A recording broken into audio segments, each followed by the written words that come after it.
Assalamualaikum warahmatullahi wabarakatuh. Kembali kita berada dalam majelis tadabbur, majelis di mana kita mencoba merenungkan, memikirkan apa akibat yang digambarkan, dijelaskan dalam satu konsep, dalam satu perintah atau larangan Allah Subhanahu wa taala dalam Al-Qur'anul Karim, bahkan dalam suatu berita, cerita tentang sejarah umpamanya. Nah, dalam tadabbur ada yang disebut dengan atau tahapan tadabbur, saya ingatkan kembali dengan fiqhul lughah, memahami kata demi kata, dan itu bagian dari pengetahuan faktual. Secara faktual dijelaskan tentang fakta-fakta kehidupan, siapa pencipta, siapa yang diciptakan, apa saja yang diciptakan, untuk apa, dan lain sebagainya. Dan kasat mata terlihat oleh kita ketika Allah mengangkat sebuah kata tentang alam. Ya, inilah alam. Dan bagaimana ketika bicara tentang wal jibal, ya, wal jibal, dan gunung-gunung, kita juga bisa melihat. Jadi sangat faktual pengetahuan Quran. Yang kedua adalah pengetahuan yang disebut dengan pengetahuan konseptual dari peristiwa-peristiwa yang terjadi kemudian masuk di pikiran kita jadi konsep, jadi gambaran, potret. Oh, nggak ada di depan mata kita gunungnya, tapi setiap kali disebut gunung langsung tergambar. Nggak ada di depan kita yang namanya laut, tetapi setiap disebut laut sudah tergambar. Terkonseptualisasi apa yang ada dalam kenyataan menjadi suatu konsep dalam pemikiran kita. Dan pengetahuan yang tidak kalah penting adalah prosedural, ya, atau pengetahuan konseptual. Berikutnya pengetahuan prosedural. Prosedur bagaimana alam ini diciptakan, terciptakah dengan sendirinya atau mustahil, ya, tetapi pasti harus ada yang maha menciptakan. Prosedur penciptaan seperti apa, bahwa ilmu sang pencipta itu pasti tidak ada yang perlu diragukan. Itu juga merupakan proses metodologis yang menggambarkan prosedur penciptaan dan hubungan menciptakan dengan keilmuan atau dengan mengetahui, sehingga kita memastikan sumber pengetahuan yang paling objektif adalah dari yang maha menciptakan.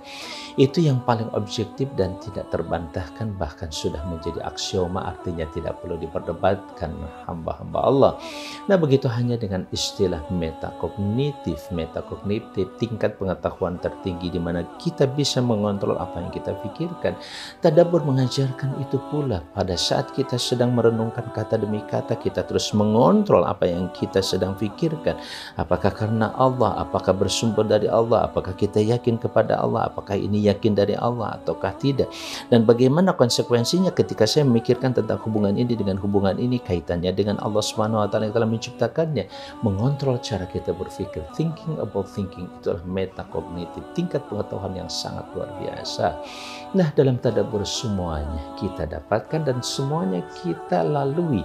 Bagaimana kita memahami misalkan fiqhul munasabah, menghubungkan satu kata dengan yang lain, kita kontrol dengan baik. Nah, begitu halnya pada saat kita meraih dan mengambil petunjuk apa di balik kalimat ini, di balik bismillahirrahmanirrahim, ada apa, untuk apa. Kalau saya membaca, seperti apa sih yang saya dapatkan akibatnya. Kalau tidak saya membaca, seperti apa akibat dari perbuatan yang ketika saya melakukannya dan saya tidak membaca bismillahirrahmanirrahim.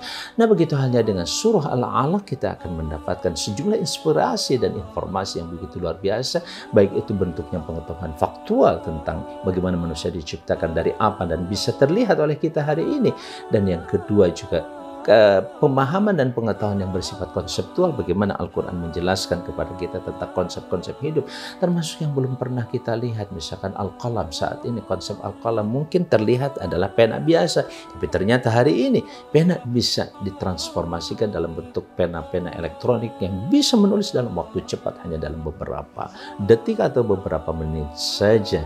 Dan seperti itulah kita juga mendapatkan pengetahuan yang bersifat prosedural, bagaimana prosedur kita membaca, mengajarkan.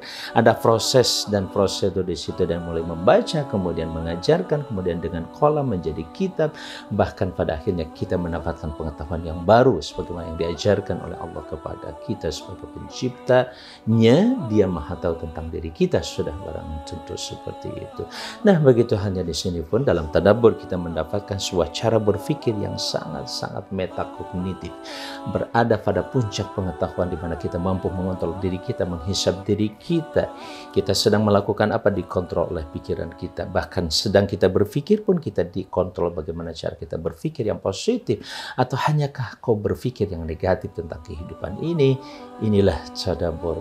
Selamat menikmati dan terus bergabung di dalamnya. bersama kita bisa insya Allah, dan bersama kita terus berkembang dan maju dalam bimbingan Allah Subhanahu wa taala.